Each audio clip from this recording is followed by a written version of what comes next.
Panorama group, जो सोचता है वो करता है। दो तीन मुद्दे लेकर के आज उपस्थित हुए हैं। पहला है सम्मान की लड़ाई। अभी मैं देख रहा हूं कि लगातार गया जिला के माननीय सांसद और माननीय केंद्रीय मंत्री के द्वारा जाति विशेष पे प्रहार किया जा रहा है। मुझे लगता है यादव जाति पे इनका प्रहार हो रहा है कि रविदास चौधरी और पासवानों, पासवान हैं, चौधरी हैं, रविदास हैं, ये सबके घर में माँ है, बेटी है, बहू है, उनके बच्चे हैं, सब वेल एजुकेटेड है, पढ़ रहा है, नौकरियां अच्छे अच्छे पद पे है। उसके बाद किसी जाति विशेष को ये कहना कि ये रेपिस्ट है, हम इसकी निंदा करते हैं। ये कहना कि ये जाति के लोगों का जमीन कब्जा कर रखे हैं, हम इसकी भी कड़ी शब्दों में निंदा करते हैं। ये कहना कि अगर तेजस्वी की सरकार आ जाएगी तो जातीय झगड़ा उत्पन्न हो जाएगा, दंगे हो जाएंगे, हम इसकी भी कड़ी निंदा करते हैं।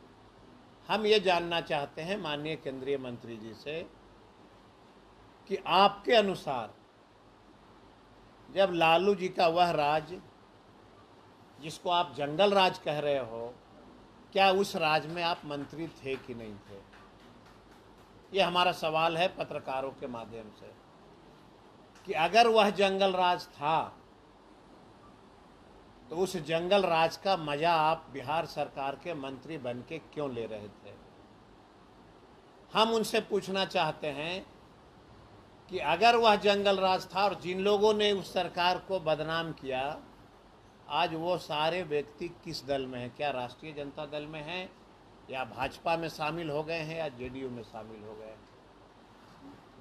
एक केंद्रीय मंत्री जिनके ऊपर पूरे देश की जिम्मेवारी होती है, वैसे व्यक्ति किसी जाति विशेष का नाम लेकर के ये कहना कि यादव जाति रेपिस्ट होता है, यादव जाति जमीन कब्जा करता है, यादव जाति क्रिमिनल होता है, मेरे पास कोई शब्द नहीं है निंदा करने का। इससे मैंने किन शब्दों में मैं निंदा करूं, मैं कह नहीं सकता हूं। एक केंद्रीय मंत्री का जिम्मेवारी होता है डेवलपमेंट करना, एक केंद्रीय मंत्री का जिम्मेवारी होता है देश को ऊंचाई तक ले जाना, ना कि किसी केंद्रीय मंत्री की ये जिम्मेवारी नहीं है किसी कास्ट बेसिस पे प्रहार करना।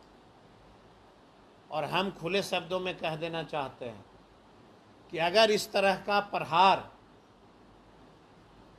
बंद नहीं की गई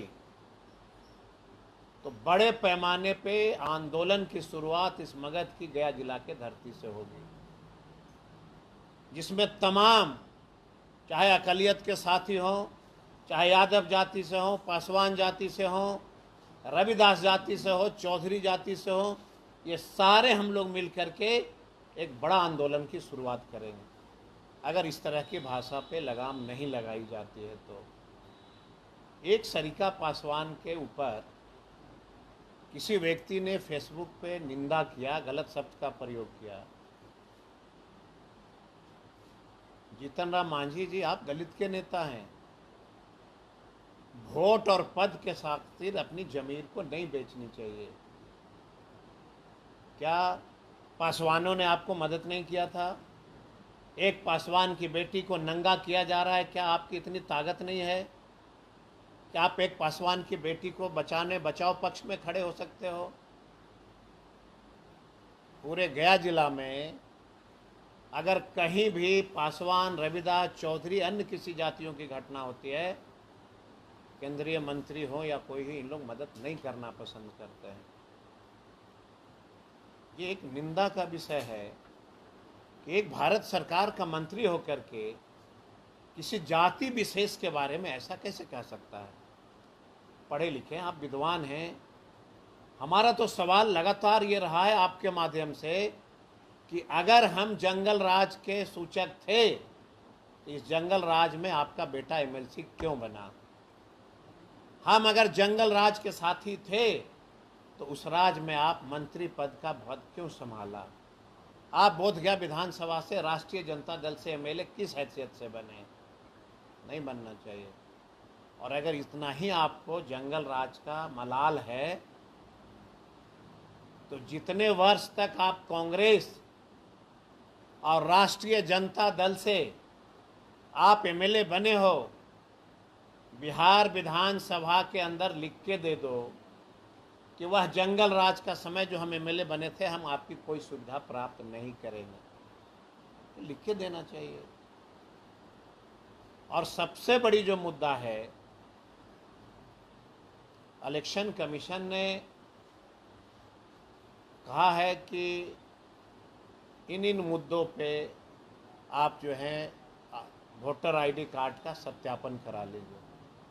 आज मैंने केंद्रीय मंत्री जी से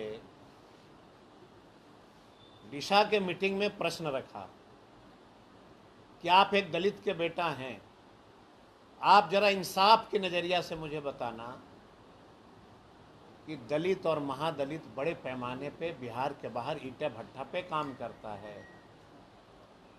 पिछड़े समाज के लोग केरल में, बम्बई में, गुजरात में, बंगाल में, दिल्ली में, हरियाणा में, बम्बई में ये काम करता है। और आंकड़े, डेटा ये कहता है, कब?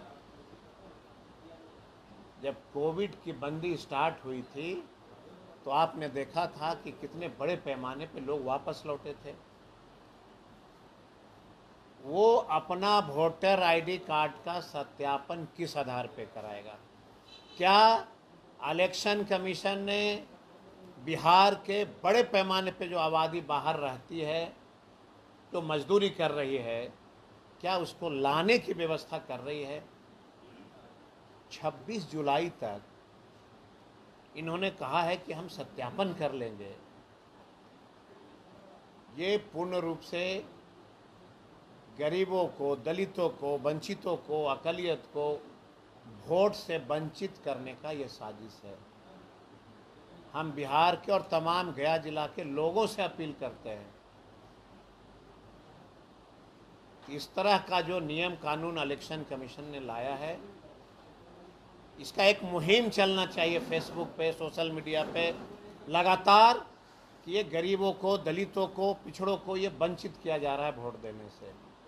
मैंने केंद्रीय मंत्री से जब मीटिंग में यह बात रखी कि आप जिस समाज से आते हैं, क्या आपका समाज ईंटा भट्ठा पे काम करने वाला व्यक्ति क्या ऑनलाइन आपका वेरिफिकेशन करा लेगा? तो हम ये रिपोर्ट चाहते हैं कि गया जिला में सिर्फ कितने महादलित के बेटों के पास इस तरह का मोबाइल उपलब्ध है, इसका डेटा जो है वो मांझी जी पेश करें। या कितने दलित परिवार हैं, आबादी गया जिला में कितने दलित हैं जिनके परिवार में इस तरह का मोबाइल है जो ऑनलाइन अपना रजिस्ट्रेशन और वेरिफिकेशन करा लेगा? मांझी जी ने कहा कि हम दलित हैं, हमें भी दलितों की चिंता है सर्वजीत जी, लेकिन सभी दलित के बच्चे अब जागरूक हो गए हैं, वो सब अपना वेरिफिकेशन करा लें। मांझी जी, जब जागरूक हो गए हैं तो क्यों आपके लोग भट्ठे पे जा रहे हैं काम करने? क्यों आपके लोग जो हैं दिल्ली बम्बई में काम कर रहे हैं? क्यों आपके लोग गुजरात में काम कर रहे हैं? क्यों आपके लोग जो है हिमाचल में काम कर रहे हैं? ये पूरी की पूरी साजिश है। बिहार के तमाम दलित नेता इस साजिश में शामिल हैं कि गरीब का बेटा, दलित का बेटा वोटिंग नहीं कर सके, और हम इसकी निंदा करते हैं। और तमाम गया जिला के युवाओं से हम अपील करते हैं कि आपके खिलाफ देश में एक साजिश चल रही है, बिहार में साजिश चल रही है। सभी जाति धर्मों के लोगों को जागरूक होना चाहिए और अपना अधिकार, हम इस देश में जन्मे हैं, मेरा अधिकार है वोटिंग का, हमको वोटिंग करने से कोई रोक नहीं सकता है। और अगर इस तरह का प्रहार किया जा रहा है तो लोगों को अपने आप को संभालना चाहिए, अन्यथा लोकतंत्र के महापर्व से आप वंचित रहेंगे और सत्ता दूसरे के हाथों में जाएगी। और आपके माध्यम से तमाम हम गया जिला के और बिहार के वैसे जातियों से अपील करते हैं जिस जाति के बारे में केंद्रीय मंत्री के द्वारा लगातार इस तरह की भाषा का प्रयोग कर रही है कि यह जाति जो है रेपिस्ट है, यह जाति क्रिमिनल है, यह जाति चोर है, यह जाति जमीन कब्जा करता है। और हमने चेतावनी दिया है, हमने आग्रह किया है कि अगर इस तरह की भाषा पे लगाम नहीं लगाई गई, अब हमारे लोग इस जिला से एक बहुत बड़ी आंदोलन की शुरुआत करेगी। हम यही बात के लिए सभी साथियों पत्रकारों को मैं आग्रह किया था। बहुत धन्यवाद है। सर, इलेक्ट्रॉनिक वोटिंग के बारे में क्या कहेंगे? इलेक्ट्रॉनिक वोटिंग जो ई वोटिंग, उस पर क्या कहेंगे? अभी मैंने एक बात कहा कि जो व्यक्ति इसके समर्थन में है, मैं उनसे जानना चाहता हूं कि क्या गया जिला में दलितों की जितनी आबादी है उतनी इस तरह का आईफोन है उनके पास? कैसे वोटिंग कर सकते हैं? ये पूर्ण तरीके से एक साजिश है। और मैं आज भविष्यवाणी कर रहा हूं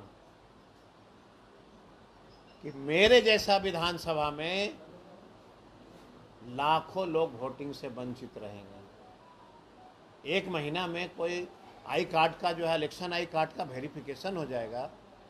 कौन सा मशीनरी है इनके पास? कौन से ऐसे तंत्र हैं?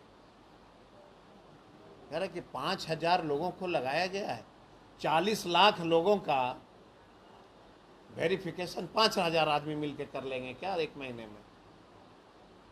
ये साजिश है। इस तरह का लोकतंत्र में साजिश नहीं होनी चाहिए।